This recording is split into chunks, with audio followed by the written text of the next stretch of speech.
Chapter 1 of Think Like a Freak introduces the fundamental idea of thinking differently by challenging assumptions and approaching problems with fresh perspectives.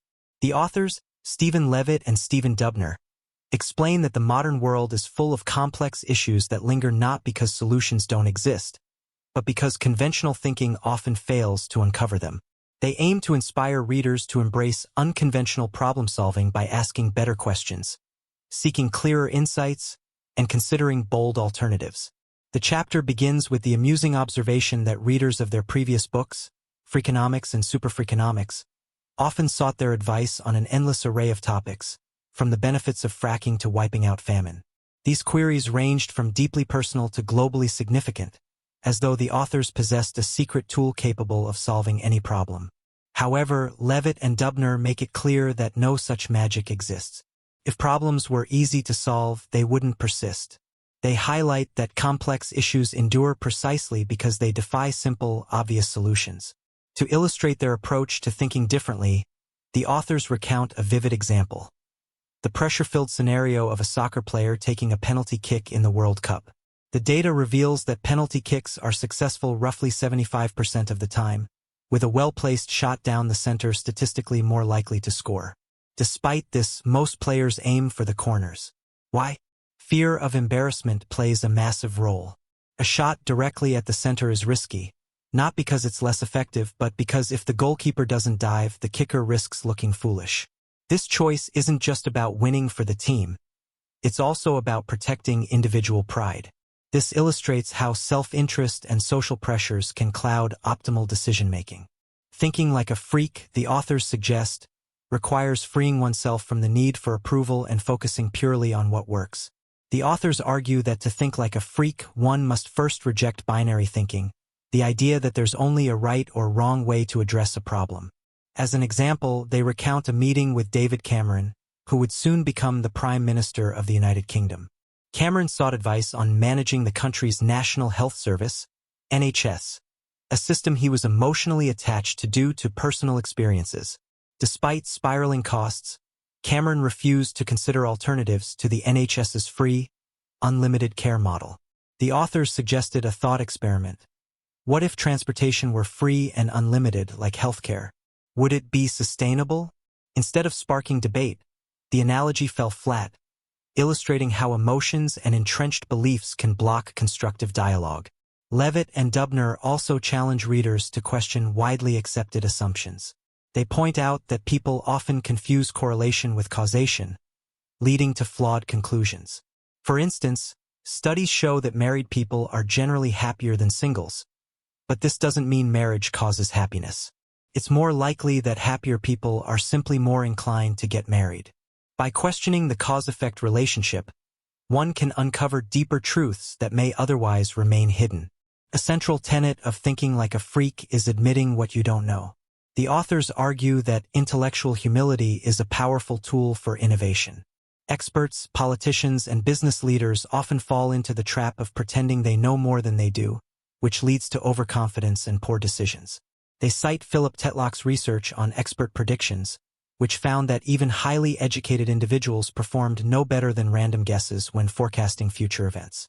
This phenomenon, what Tetlock called the overconfidence of experts, demonstrates the value of embracing uncertainty as a first step toward genuine problem-solving. Levitt and Dubner emphasize that thinking differently requires courage because it often means going against the grain. They use the example of unconventional vaccination methods, which initially seemed counterintuitive, injecting people with the very microbes that cause disease, but ultimately revolutionized public health. Similarly, innovative solutions often require abandoning the safety of conventional wisdom and embracing ideas that may seem odd at first glance. The chapter closes with an invitation to retrain the brain. Thinking like a freak isn't about being contrarian for its own sake. It's about using data, curiosity, and creativity to approach problems from angles others overlook. The authors promise that by rejecting preconceptions, asking better questions, and learning to think without fear of failure or judgment, anyone can tackle even the most challenging issues. They admit that this process isn't easy. It involves risk, discomfort, and the willingness to look foolish. However, the rewards of this mindset, they argue, are solutions that truly work and insights that illuminate the world in unexpected ways. This chapter sets the stage for the rest of the book, inviting readers to step away from conventional thinking and begin their journey into the uncharted territory of freakish problem-solving. Chapter 2 of Think Like a Freak challenges one of the most ingrained tendencies in human behavior: the reluctance to admit, "I don't know." These three simple words, the authors argue, are among the hardest to say, yet they are essential for clear thinking, learning, and solving problems effectively. By exploring why people avoid admitting ignorance and highlighting the consequences of pretending to know, Levitt and Dubner make a compelling case for intellectual humility. The chapter begins with a look at how humans are conditioned from a young age to avoid showing uncertainty. The authors recount a study involving schoolchildren who were asked questions for which there was no clear answer. Instead of admitting they didn't know, most children confidently offered guesses, often based on irrelevant details. This early aversion to saying, "I don't know," evolves into a deeply ingrained behavior in adulthood. Whether in casual conversation, professional settings, or public debates, people are far more likely to bluff or provide an uninformed answer than admit their lack of knowledge. Levitt and Dubner delve into the psychological and societal reasons behind this phenomenon. One of the key factors is fear of looking foolish or incompetent. In many environments, admitting ignorance is perceived as a sign of weakness, when in reality, it is the first step toward acquiring new knowledge. This fear is particularly pronounced in fields like politics and business, where leaders are expected to exude confidence and decisiveness at all times. The authors illustrate this point with a striking example: the Iraq War. Decisions to invade Iraq were based on the assumption that Saddam Hussein possessed weapons of mass destruction. This assumption, later proven false, led to disastrous consequences. The refusal to acknowledge uncertainty in intelligence reports played a critical role in this chain of events. The tendency to avoid admitting ignorance is compounded by overconfidence, a bias that leads people to overestimate their knowledge and abilities. The authors reference a study by Philip Tetlock, who tracked the predictions of political and economic experts over several decades. Tetlock found that the majority of experts performed no better than random guessing when predicting future events. Despite this poor track record, experts rarely admitted uncertainty, instead presenting their forecasts with unwavering confidence. This overconfidence not only undermined their credibility but also misled the public, creating a false sense of certainty about highly complex issues. Levitt and Dubner argue that admitting "I don't know" is not a sign of weakness but rather a gateway to discovery. When people embrace uncertainty, they become more open to feedback and experimentation, which are crucial for finding better solutions. They recount the story of a large retailer that spent millions of dollars annually on print advertising. For years, the company assumed the ads were effective, but no one had ever tested this belief. It wasn't until an intern accidentally skipped placing ads in a major market that they discovered sales remained unchanged. This revelation, which came about by chance, could have been uncovered much earlier if the company had admitted it didn't know the true impact of its advertising strategy. The chapter also highlights the role of moral and ideological biases in preventing people from admitting ignorance. When individuals view an issue through a moral lens, they are often unwilling to question their assumptions or consider alternative perspectives. The authors suggest that temporarily setting aside moral judgments can help people think more clearly and objectively. For instance, debates about climate change often become polarized because people see the issue as a matter of right versus wrong. This moral framing prevents productive discussions about potential solutions, as both sides dig in their heels. One of the most powerful examples in Chapter 2 comes from the medical field. For decades, ulcers were believed to be caused by stress or diet, and treatments focused on addressing these factors. It wasn't until Dr. Barry Marshall discovered that a bacterium, Helicobacter pylori, was the true culprit that effective treatments became possible. Marshall's breakthrough came because he was willing to admit that existing theories were incomplete. In fact, to prove his point, he drank a vial of the bacteria, developed an ulcer, and then cured himself with antibiotics. This bold experiment not only validated his theory but also demonstrated the transformative power of challenging assumptions and embracing uncertainty. The authors close the chapter by emphasizing the liberating nature of admitting what you don't know. By doing so, You free yourself from the pressure of pretending to have all the answers and open the door to exploration, collaboration, and growth. They encourage readers to adopt a mindset of intellectual humility, viewing uncertainty not as a problem but as an opportunity. This willingness to say, "I don't know," is a cornerstone of thinking like a freak, setting the stage for deeper inquiry and more effective problem-solving. Chapter 3 highlights a critical yet often overlooked step in problem-solving: defining the problem correctly. The authors argue that too often, people focus on surface-level symptoms rather than digging deeper to understand the root cause. This misstep leads to ineffective solutions and wasted efforts. By reframing questions and approaching challenges from a fresh perspective, individuals can uncover insights that are otherwise obscured by conventional thinking. The chapter opens with a simple yet profound question: what's your problem? The authors emphasize that the way a problem is framed determines the type of solution pursued. They share an illuminating story about Takeru Kobayashi, the competitive eater who shattered the hot dog eating world record. Before Kobayashi, the record was 25 hot dogs in 12 minutes. In his first competition, he doubled that number, eating an astonishing 50. His success wasn't due to a bigger appetite but to a different approach. Instead of asking, "How can I eat more hot dogs?" he reframed the question, "How can I make hot dogs easier to eat?" This shift in focus led him to develop techniques like breaking the hot dogs in half and dipping the buns in water, allowing him to consume them faster. Kobayashi's story illustrates how a small change in perspective can lead to transformative results. The authors stress that most people get stuck because they assume the parameters of a problem are fixed. They call this artificial constraint. For example, imagine someone struggling to do 20 push-ups. They might view the task as insurmountable because they try to complete all 20 in one go. But what if they broke it into smaller chunks, doing a few at a time throughout the day? By challenging the assumption that push-ups must be done consecutively, the task becomes far more achievable. This principle applies to larger, more complex challenges as well. Another example comes from the realm of education. For decades, policymakers in the United States have debated how to improve student performance, often focusing on teacher quality, class sizes, or standardized testing.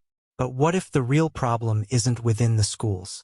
The authors suggest that factors outside the classroom, such as parenting, nutrition, or cultural attitudes toward education, might play a larger role. By narrowly defining the problem as fixing schools, society has overlooked potential solutions that address the broader ecosystem influencing children's learning. Levitt and Dubner also explore the importance of asking better questions. They share a story about a healthcare initiative aimed at reducing rates of premature births. Initial efforts focused on improving prenatal care, but these interventions had limited impact. It wasn't until researchers reframed the problem, shifting their focus from prenatal care to addressing stress among expectant mothers, that they began to see significant improvements. This example underscores how rethinking the problem can reveal new avenues for action. The authors encourage readers to take inspiration from the scientific method, which prioritizes curiosity and experimentation over rigid adherence to existing theories. They recount the story of Ignaz Semmelweis, a Hungarian physician who drastically reduced maternal mortality rates in the 19th century. At the time, childbirth in hospitals was notoriously dangerous due to high rates of infection. Semmelweis noticed that doctors who performed autopsies before delivering babies had higher patient mortality rates than midwives. He hypothesized that unwashed hands were transmitting disease, and when he implemented hand-washing protocols, the mortality rate plummeted. Semmelweis's willingness to challenge the prevailing medical assumptions of his time saved countless lives. The authors also discuss the importance of distinguishing between symptoms and root causes. They highlight the example of crime reduction strategies. Traditional approaches often focus on increasing police presence or implementing harsher penalties. But deeper analysis might reveal that crime is influenced by factors like economic opportunity, education, or even something as unexpected as access to abortion, as explored in their earlier work. By addressing these root causes, policymakers can achieve more sustainable and effective outcomes. The chapter emphasizes that solving problems isn't just about finding answers. It's about asking the right questions. The authors argue that too often, people rush to solutions without fully understanding the problem they're trying to solve. They encourage readers to pause, reflect, and consider whether they might be framing the issue incorrectly. A well-defined problem, they contend, is already halfway to being solved. To drive this point home, the authors share a thought experiment involving the game of chess. Imagine trying to teach a novice player how to win. A common approach might involve teaching strategies for capturing the opponent's pieces or controlling the board. But what if you reframed the goal? Instead of focusing on winning, you could focus on not losing. By prioritizing defensive strategies, the player might survive longer and gradually improve their game. This shift in perspective highlights how redefining goals can lead to better outcomes. The chapter concludes with a call to action. Look at the problems in your life, workplace, or community, and ask whether you've been defining them correctly. Are you addressing the root cause, or are you stuck on superficial symptoms? Are you constrained by assumptions that might not be true? By embracing curiosity, challenging norms, and reframing questions, you can unlock innovative solutions that others might overlook. This approach isn't just about thinking outside the box. It's about questioning whether the box itself is necessary. Chapter 4 of Think Like a Freak emphasizes the critical importance of uncovering the root causes of problems instead of simply addressing surface-level symptoms. The authors argue that failing to identify the true source of an issue often leads to ineffective solutions, wasted resources, and even unintended consequences. To think like a freak, they explain, you must approach problems like a detective, digging beneath the surface to uncover the real truth. The chapter opens with the observation that most people are quick to accept obvious explanations. When confronted with a problem, we instinctively reach for the most apparent cause, rarely stopping to question whether our assumptions are correct. This tendency, the authors argue, is one of the biggest barriers to effective problem-solving. They liken it to a bad dye job. The truth, like the original color, is often hidden at the roots, but most people only focus on the surface. To illustrate this point, the authors recount the story of Dr. Barry Marshall, an Australian physician who challenged decades of medical orthodoxy about stomach ulcers. For years, ulcers were believed to be caused by stress or spicy foods, and treatments focused on lifestyle changes or dietary restrictions. But Marshall hypothesized that a bacterium, Helicobacter pylori, was the true cause. His theory was met with skepticism from the medical community, which clung to its long-standing assumptions. Frustrated, Marshall conducted a bold experiment.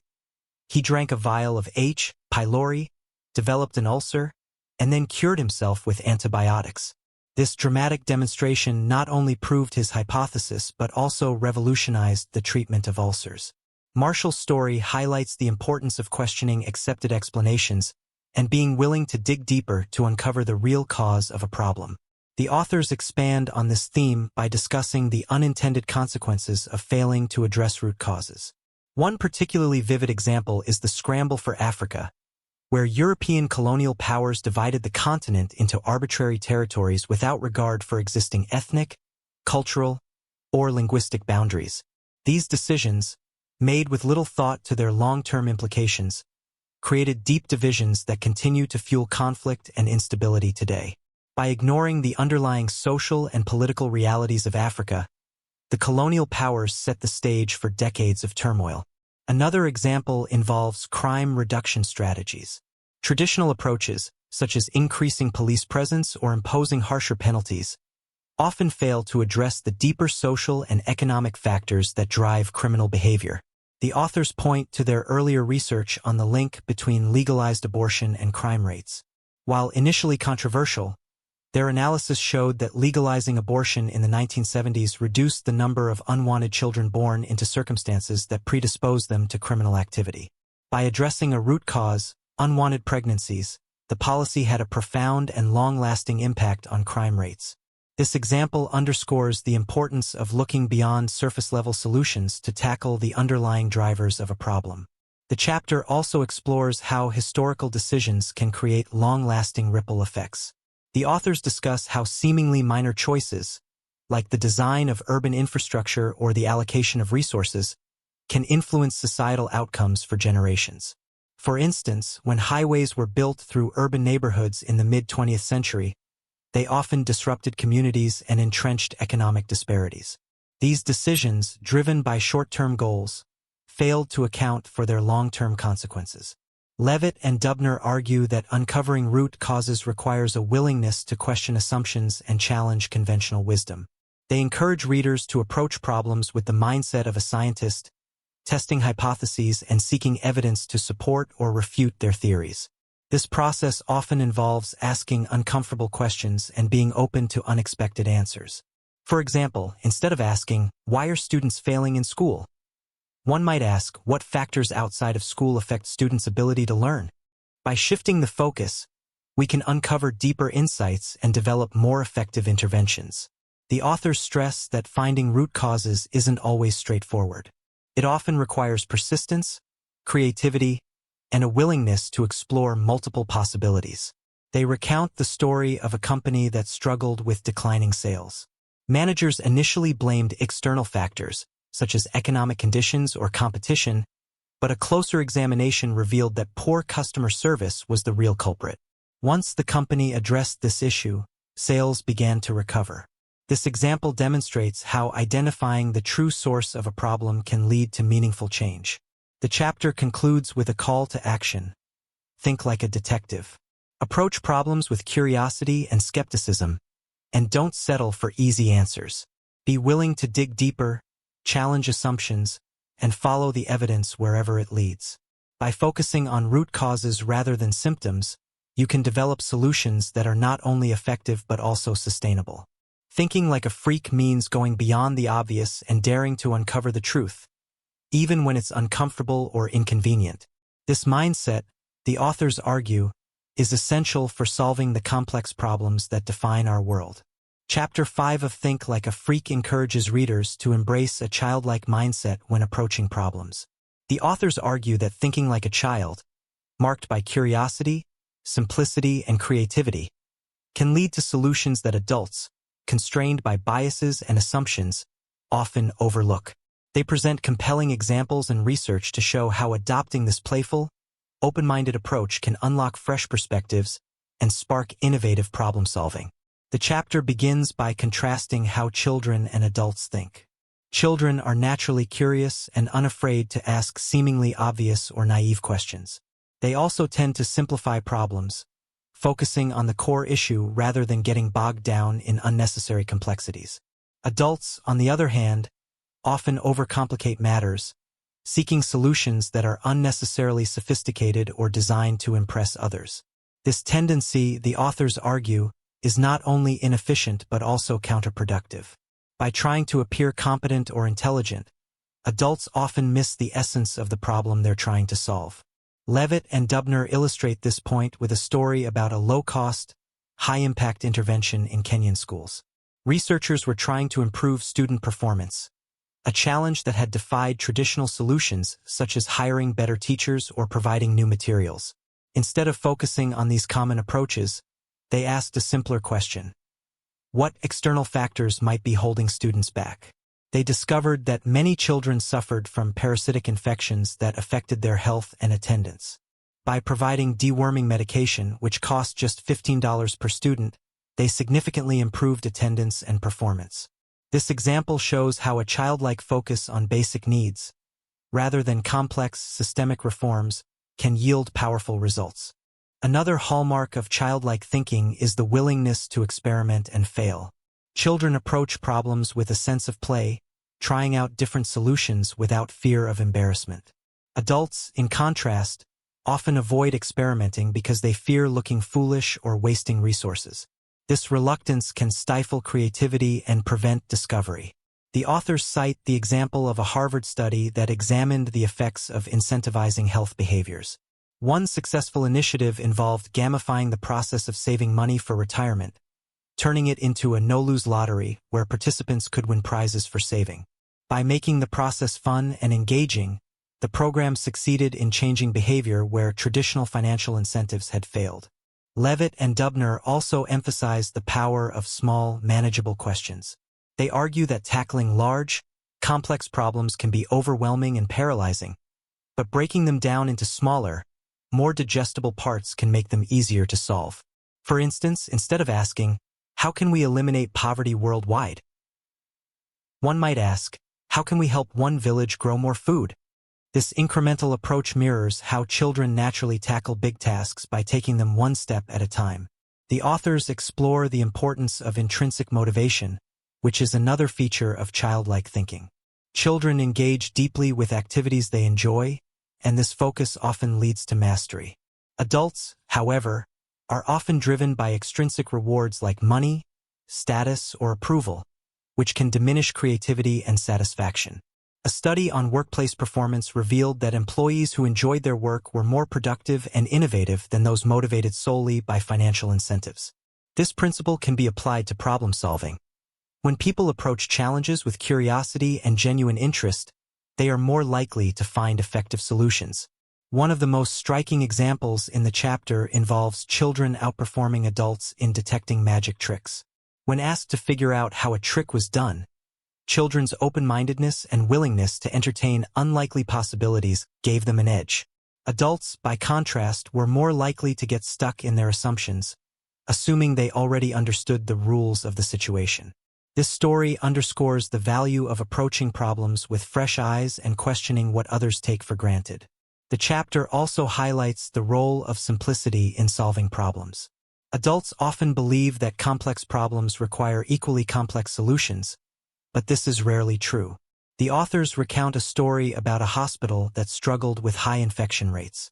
Instead of investing in expensive new equipment, they focused on a simple intervention, encouraging doctors to wash their hands more frequently. This basic change led to a dramatic reduction in infections, proving that sometimes the simplest solutions are the most effective. Levitt and Dubner argue that thinking like a child is not about being immature or unserious. It's about cultivating a mindset of curiosity, playfulness, and openness. By asking bold questions, experimenting without fear of failure, and focusing on the essentials, anyone can uncover solutions that others miss. They encourage readers to reclaim the natural creativity and curiosity that most people lose as they grow older. The chapter closes with a challenge. Approach your next problem as a child might. Strip away unnecessary complications, focus on the basics, and don't be afraid to look foolish. Think of each challenge as an opportunity to play, experiment, and learn. By adopting this mindset, you can unlock new possibilities and solve problems with the clarity and simplicity that only a childlike perspective can provide. Chapter 6 delves into the pivotal role incentives play in shaping human behavior and how they can be designed to achieve desired outcomes. Levitt and Dubner argue that while incentives are incredibly powerful, they are often misunderstood or poorly implemented, leading to unintended consequences. By exploring a range of examples, both successful and disastrous, the authors illustrate how understanding and leveraging incentives effectively is essential for solving problems and influencing behavior. The chapter opens with a humorous and relatable example of a parent using candy to potty train their child. Offering candy as a reward for successful trips to the toilet worked remarkably well, demonstrating how even small incentives can significantly influence behavior. This example sets the stage for a broader discussion about the universal importance of incentives, which range from financial and social to moral and psychological. The authors explain that good incentives tap into what people truly value, but these values can vary widely depending on context and culture. They highlight how understanding these motivations is key to creating effective incentive systems. For example, Zappos, the online retailer, offers new employees $2,000 to quit after their initial training. While this might seem counterintuitive, the goal is to ensure that only those genuinely committed to the company's culture stay. This clever use of financial incentives simultaneously weeds out disengaged employees and strengthens the organization's core values. However, poorly designed incentives can backfire spectacularly. The authors recount the infamous cobra effect during British colonial rule in India. Faced with a dangerous cobra population, officials offered a bounty for every dead snake. Initially, the program appeared successful, but it soon led to an unintended consequence. People began breeding cobras to collect the reward.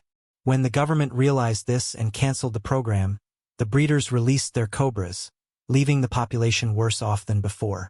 This example illustrates how incentives, if not carefully thought out, can encourage counterproductive behavior.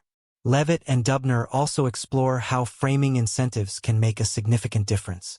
A study aimed at reducing electricity consumption found that traditional approaches, such as financial rewards or moral appeals about saving the planet, had limited success. However, when households were shown how their energy usage compared to that of their neighbors, consumption dropped dramatically. The social incentive of not wanting to appear wasteful proved far more motivating than abstract environmental concerns or monetary savings. The authors highlight the role of unintended consequences in undermining well-intentioned incentives. They share a story about a daycare that introduced fines for parents who picked up their children late. Instead of reducing tardiness, the fines had the opposite effect. Lateness increased. Parents began treating the fine as a fee for additional childcare, stripping away the moral incentive of being on time out of respect for the teachers. This example underscores how incentives can alter people's perceptions and priorities in unexpected ways. Another key principle discussed in Chapter 6 is the need for empathy when designing incentives. The authors emphasize that understanding what truly motivates people, whether it's financial gain, social recognition, or a sense of purpose, is critical for creating systems that work. They cite an example of charitable giving, where donors were offered a chance to win a prize in exchange for their contribution. The gamification of giving made the process fun and engaging, resulting in a significant increase in donations. This demonstrates how aligning incentives with people's interests and emotions can drive better outcomes. Levitt and Dubner argue that incentives don't always have to be material or explicit. Sometimes, the mere act of showing appreciation can be a powerful motivator. For example, thanking customers for their loyalty or recognizing employees for their hard work can build goodwill and inspire continued engagement. These non-financial incentives tap into people's desire for respect and acknowledgement, which are often more compelling than monetary rewards. The chapter also examines the darker side of incentives, particularly when they are used to manipulate or exploit. The authors reference the tactics of scammers, such as Nigerian email fraudsters, who intentionally craft poorly written messages to filter out skeptical recipients.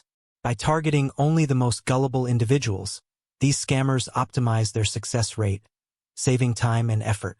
This example highlights how understanding human behavior, even in unethical contexts, can inform the design of highly effective incentive strategies. Levitt and Dubner conclude the chapter by emphasizing the importance of designing incentives with care and foresight. They encourage readers to think beyond obvious solutions and consider the long-term effects of their actions. A well-crafted incentive not only achieves the desired outcome but also avoids creating new problems in the process. To think like a freak, they argue, is to approach incentives with creativity, empathy, and a deep understanding of human behavior. The chapter ends with a reminder that incentives, when used wisely, can be a powerful force for good. Whether solving social problems, driving business success, or influencing personal habits, the key is to align incentives with people's true motivations while being mindful of potential pitfalls. By mastering the art of designing effective incentives, readers can unlock new possibilities for solving even the most stubborn challenges. Chapter 7 dives into the ingenious ways systems can be designed to reveal the truth and solve problems efficiently. Levitt and Dubner argue that some of the best problem solvers in history, figures as diverse as King Solomon and Van Halen's David Lee Roth, succeeded not by brute force or direct action, but by crafting self-enforcing systems that weeded out inefficiencies and exposed intentions. These clever approaches save time, resources, and effort, demonstrating how thinking like a freak often means finding ways to let problems solve themselves. The chapter begins with the well-known biblical story of King Solomon, faced with two women both claiming to be the mother of the same baby. Rather than trying to investigate the claim in a traditional sense, Solomon proposed splitting the baby in two, giving half to each woman. This seemingly brutal suggestion wasn't a genuine solution but a test to reveal the true mother. The woman who protested the decision, willing to give up the child to save its life, demonstrated her authenticity, and Solomon awarded her custody. This story highlights how setting up a scenario that reveals people's true intentions can lead to clearer, faster resolutions than traditional methods. From this ancient wisdom, the authors leap to the world of rock music, recounting the story of David Lee Roth's infamous M&M clause in Van Halen's concert contracts. The band required that a bowl of M&Ms be placed backstage at every venue, but all the brown ones had to be removed. At first glance, this seemed like an over-the-top diva demand, but it served a deeper purpose.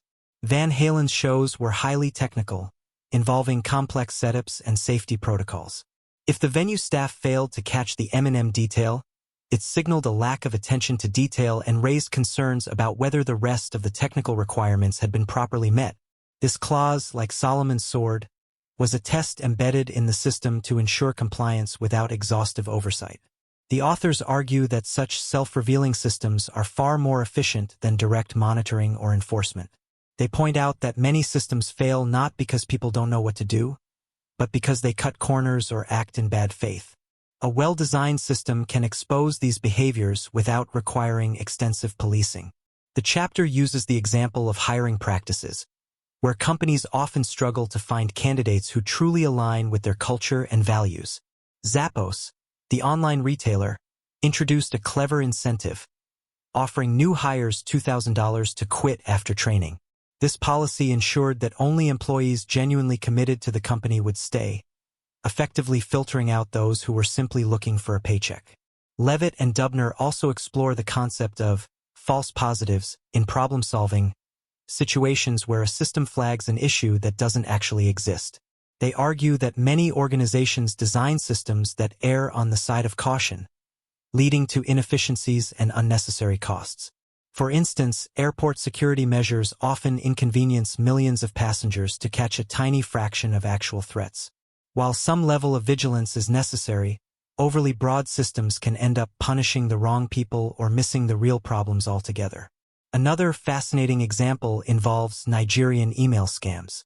The authors explain why scammers often include glaringly obvious errors in their messages, such as typos or absurd claims. These mistakes serve a purpose. They weed out anyone who is skeptical or savvy enough to notice them. By targeting only the most gullible individuals, scammers maximize their success rate while minimizing wasted effort on those unlikely to fall for the scam. This counterintuitive approach demonstrates how self-revealing systems can work even in unethical contexts. The chapter also touches on the history of trials by ordeal, such as forcing a suspect to retrieve a stone from a pot of boiling water. These seemingly barbaric practices were less about physical punishment and more about psychological deterrence. The belief that divine intervention would protect the innocent meant that only the truly guilty were likely to confess or avoid the trial altogether. In this way, the system resolved disputes by leveraging people's beliefs, reducing the need for complex investigations. Levitt and Dubner emphasize that designing such systems requires creativity and a deep understanding of human behavior. They encourage readers to think about the incentives and motivations at play in any situation and to craft mechanisms that naturally guide people toward the desired outcome. These systems don't just save time and resources. They also reduce conflict and ambiguity by allowing individuals to reveal their own intentions. The chapter concludes with a challenge. Think about the problems you face and ask how you might design a self-enforcing system to address them. Whether it's a workplace issue, a personal dilemma, or a large-scale social challenge, the key is to step back and let the system do the work for you. By thinking like a freak and crafting clever tests or incentives, you can achieve results that are not only efficient but also surprisingly elegant. The genius of Solomon and David Lee Roth lies not in their raw intelligence but in their ability to see problems from a new angle and design systems that reveal the truth. This, the authors argue, is the essence of thinking like a freak. Chapter 8 explores the art of persuasion, focusing on how to convince people who are resistant to change or entrenched in their beliefs. Levitt and Dubner argue that most attempts to persuade fail because they rely on logic, data, or confrontation, approaches that often backfire when dealing with deeply held convictions. Instead, they advocate for strategies that prioritize empathy, storytelling, and subtle framing to influence others effectively. The chapter begins by acknowledging that humans are naturally resistant to change. People cling to their beliefs not only because they think they are right, but also because those beliefs often form a core part of their identity. Challenging someone's worldview can feel like a personal attack, making them dig in their heels even deeper. This is why direct confrontations and fact-based arguments rarely work. When people are told they are wrong, they instinctively become defensive rather than open to new ideas. To illustrate this point, the authors reference a psychological phenomenon called the backfire effect. Studies have shown that when people are presented with evidence that contradicts their beliefs, they don't just reject the evidence. They double down on their original position. For example, when individuals with strong political opinions are shown data disproving their stance, they often become more convinced that they are correct. This counterintuitive response highlights the futility of trying to persuade through facts alone. Instead of engaging in head-on debates, Levitt and Dubner suggest an approach rooted in humility and curiosity. They emphasize the importance of listening to the other person's perspective and acknowledging their concerns. Admitting the flaws in your own argument can also be disarming. By showing that you are not claiming to have all the answers, you create a space for genuine dialogue. This approach makes people more willing to consider your perspective because they don't feel threatened or judged. One of the most powerful tools for persuasion, the authors argue, is storytelling. Stories engage emotions in a way that data and logic cannot. They share the example of the debate over self-driving cars. Advocates of the technology often present statistics about safety and efficiency, but these numbers rarely resonate with the public. A more effective approach might be to tell a story about a child whose life was saved by a self-driving car's quick reflexes. Such a narrative bypasses intellectual resistance and appeals directly to people's emotions, making them more receptive to the idea.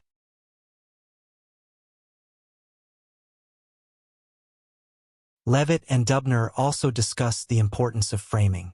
How you present an argument can significantly impact how it is received. For instance, they describe a study in which participants were more likely to support a surgery when it was framed as having a 90% survival rate rather than a 10% mortality rate, even though the statistics are identical.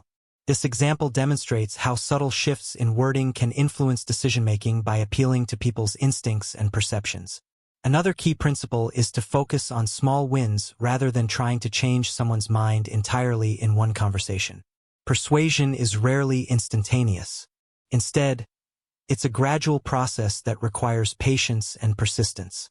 Planting the seed of an idea and giving the other person time to think about it can be far more effective than trying to force a sudden shift in their beliefs. This incremental approach reduces resistance and allows people to come to their own conclusions, which often feel more authentic and lasting. The authors also caution against using insults or condescension, even if the other person's position seems irrational.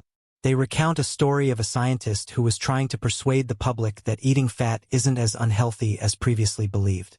Instead of dismissing critics as ignorant or backward, he framed his argument as a journey of scientific discovery, showing how dietary science had evolved over time.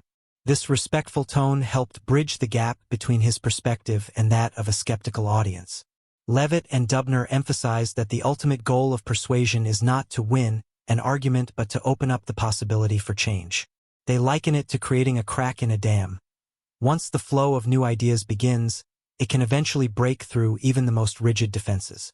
This requires patience, empathy, and a willingness to let go of the need to be right. The chapter concludes with a reminder that persuasion is as much about listening as it is about speaking. By understanding the other person's perspective, crafting compelling narratives, and presenting ideas in a non-threatening way, you can increase the chances of meaningful dialogue and influence. Thinking like a freak means abandoning traditional methods of argumentation and embracing strategies that engage both the heart and the mind. Persuasion, at its core, is not about proving someone wrong. It's about creating an environment where new ideas can take root and grow. Chapter 9 of Think Like a Freak confronts one of the most counterintuitive yet liberating ideas in the book: the upside of quitting. Levitt and Dubner challenge the widely held belief that persistence is always virtuous and quitting is inherently a sign of failure. They argue that knowing when to quit can be one of the most valuable skills for achieving success and personal satisfaction.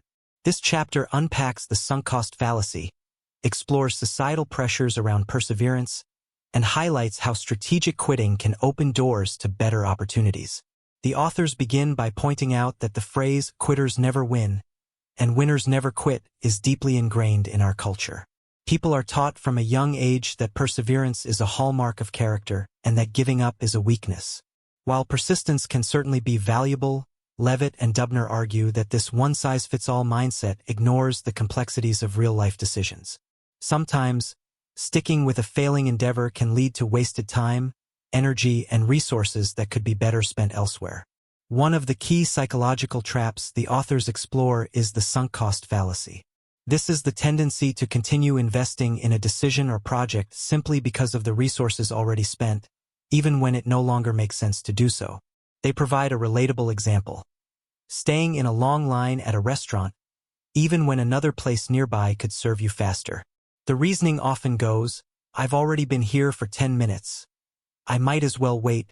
This logic ignores the fact that the initial investment of time is irretrievable and should not influence the decision to stay. The authors highlight how the sunk cost fallacy can have far-reaching consequences in larger contexts. They recount the tragic story of the Challenger space shuttle disaster, where warnings about faulty O-rings were ignored due to pressure to proceed with the launch. The investment of time, money, and reputation in the mission made it difficult for decision-makers to consider scrapping it, even in the face of clear evidence of risk. This catastrophic example underscores how the unwillingness to quit can lead to dire outcomes. Quitting, Levitt and Dubner argue, is not about failure but about reallocating resources to more promising opportunities. They share the story of a graduate student who spent years pursuing a PhD only to realize she hated academia. Despite the societal pressure to finish what she started, she made the bold decision to quit and switch careers, ultimately finding happiness and fulfillment in a different field. Her story illustrates that strategic quitting can lead to personal growth and better alignment with one's goals and values. The chapter also delves into how societal norms around perseverance can distort decision-making. In professional settings, employees often stay in roles that make them miserable because they fear being labeled as quitters. Companies, too, continue investing in failing products or projects to save face, even when cutting losses would be the smarter choice. The authors cite examples from the business world, where leaders who made tough decisions to abandon unprofitable ventures were ultimately more successful than those who stubbornly persisted. Levitt and Dubner also conducted their own bold experiment to test the value of quitting. They invited people facing major life decisions, such as whether to quit a job, end a relationship, or move to a new city, to let a coin toss decide their fate. While this may seem whimsical, the results were striking. Those who followed the coin's advice to quit reported significantly higher levels of happiness and satisfaction 6 months later. This experiment highlighted how fear of the unknown often keeps people trapped in unsatisfying situations, and how taking the leap to quit can be life-changing. Another critical concept the authors explore is opportunity cost. Every minute, dollar, or ounce of energy spent on one thing is a resource that cannot be spent on something else. Clinging to a failing endeavor not only wastes resources but also blocks the pursuit of better opportunities. This is particularly relevant in the realm of entrepreneurship, where successful innovators often quit multiple ideas before landing on the one that works. The authors argue that embracing this mindset can lead to more efficient use of time and energy, both personally and professionally. The chapter closes with a call to reframe the way we think about quitting. Instead of viewing it as a failure, Levitt and Dubner encourage readers to see it as a strategic choice. They acknowledge that quitting can be difficult, especially in a society that glorifies perseverance, but they argue that the ability to walk away from the wrong path is a hallmark of wisdom and self-awareness. Ultimately, quitting is not about giving up, it's about moving forward. By overcoming the sunk cost fallacy, resisting societal pressure, and considering the opportunity costs of sticking with something that isn't working, individuals can make better decisions and create more fulfilling lives. Levitt and Dubner leave readers with the empowering idea that quitting, when done thoughtfully and strategically, is not the end of the road but the beginning of a better one. Thinking like a freak means knowing when to hold on and when to let go, embracing the freedom that comes with walking away from what no longer serves you. The conclusion of Think Like a Freak serves as a powerful summation of the book's central message. Solving problems effectively requires a willingness to think differently, challenge assumptions, and embrace unconventional approaches. Levitt and Dubner revisit the key ideas explored throughout the book, tying them together into a cohesive framework for approaching life's challenges with creativity, curiosity, and courage. The authors begin by acknowledging that thinking like a freak isn't always easy. It requires stepping away from traditional ways of thinking, which can be uncomfortable and even unsettling.